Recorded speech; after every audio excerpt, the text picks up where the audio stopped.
Que viva siempre la lectura y la poesía. La increíble y triste historia de Cándida Heréndira y su abuela desalmada, Gabriel García Márquez. Heréndira se encontraba bañando a su abuela cuando empezó el tiempo de su desgracia, la enorme mansión de Argasma Lunar, extraviada en la soledad del desierto. Heréndira y la abuela estaban hechas a los riesgos de aquella naturaleza destinada, y apenas si notaron el calibre del viento en el baño ornado de pavos reales repetidos y mosaicos pueriles de termas romanas. La abuela, desnuda y grande, parecía una hermosa ballena blanca en la alberca de mármol. La nieta había cumplido apenas sus 14 años y era languida y de huesos tiernos, demasiado mansa para su edad. Ella cuidaba mucho a su abuela. Había hervido varias hojas de olor y mientras bañaba a la abuela, éstas se quedaban pegadas al cuerpo de ella.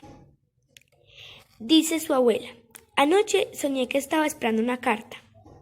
Heréndira, que nunca hablaba si no era por motivos ineludibles, preguntó ¿qué día era en el sueño?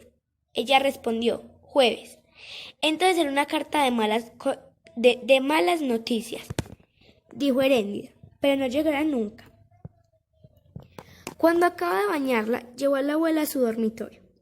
Era tan gorda que solo podía caminar apoyada en el hombro de la nieta o con un báculo, que parecía de obispo, pero antes sus diligencias más difíciles se notaba en el dominio de una grandeza anticuada.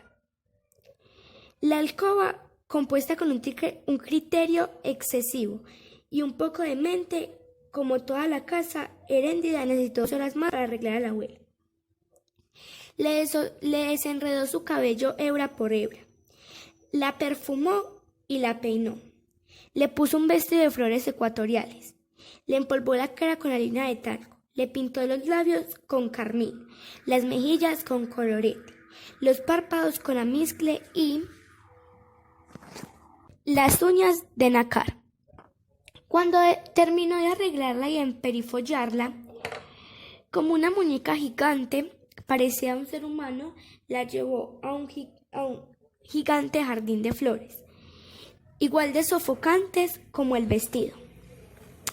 La sentó en una silla, que era gigante, parecía más o menos un trono, y la dejó escuchando discos fugaces del gramófono de bocina. Mientras la abuela estaba ahí, navegando por las ciénagas del pasado, Heréndira se preocupaba por barrer la casa, que era oscura y abrigada.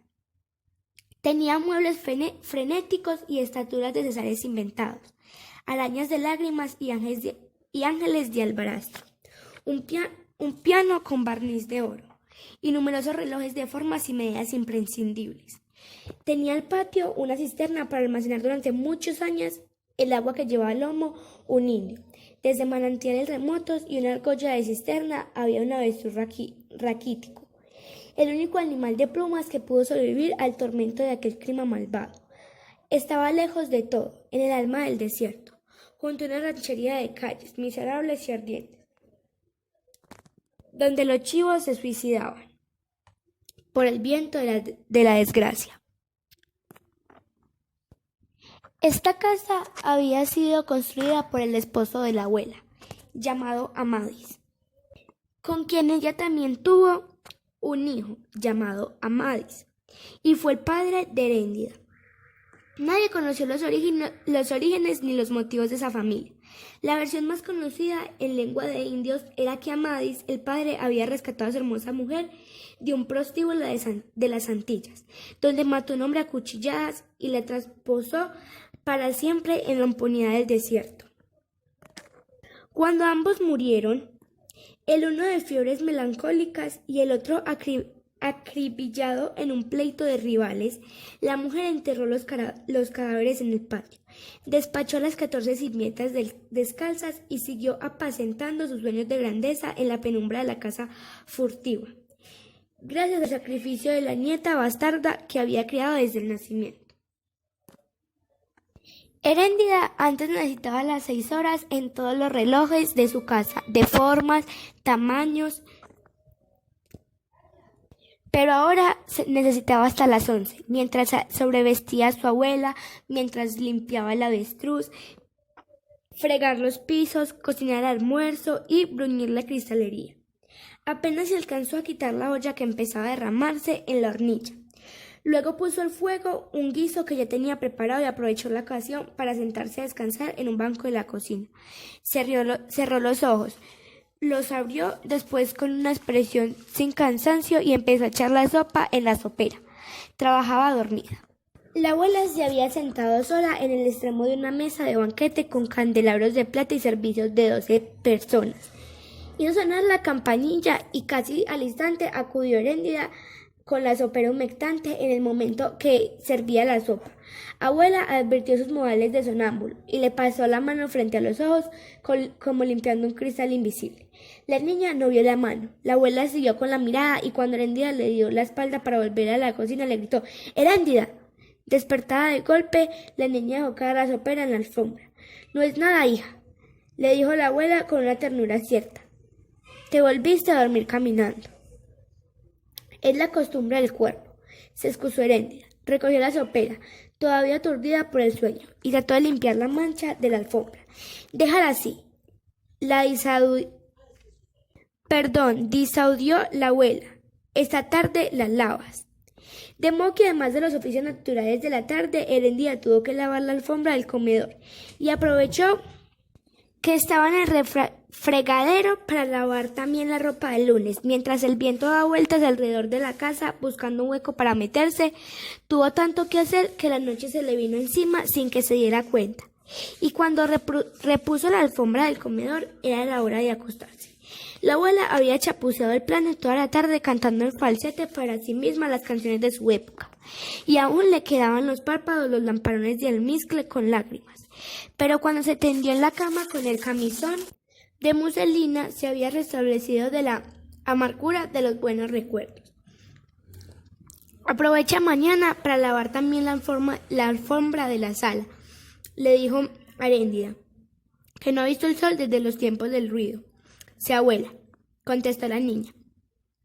Cogió un abanico de plumas y empezó a abaniquear la matrona implacable que le recitaba el código del orden nocturno mientras se hundía en el sueño. «Plancha toda la ropa antes de acostarte, para que duermas con la conciencia tranquila». «Sí, abuela». «Revisa bien los roperos, que en la noche del viento tienen más hambre las polillas». «Sí, abuela». «Con el tiempo que te sobre, saca las flores al patio para que respiren». «Sí, abuela». Y le pone su alimento al avestruz. Se había dormido, pero siguió dando órdenes, pues de ella había heredado a la nieta la virtud de continuar viviendo en el sueño. Heréndida salió del cuarto sin hacer ruido e hizo los últimos oficios de la noche, contestando siempre los matazos de la abuela dormida. «Le das de beber a las tumbas». «Sí, abuela». «Antes de acostarte, fíjate que todo quede en perfecto orden, pues las cosas sufren mucho cuando no se le ponen a dormir en su lugar». «Sí, abuela». Su abuela le siguió dando un par de órdenes, pero ella no contestó más, pues ya sabía que se estaba desviando del delirio. Cándida revisó que todo estuviera en orden, cerró las últimas ventanas, apagó las luces y cogió un candelabro del comedor.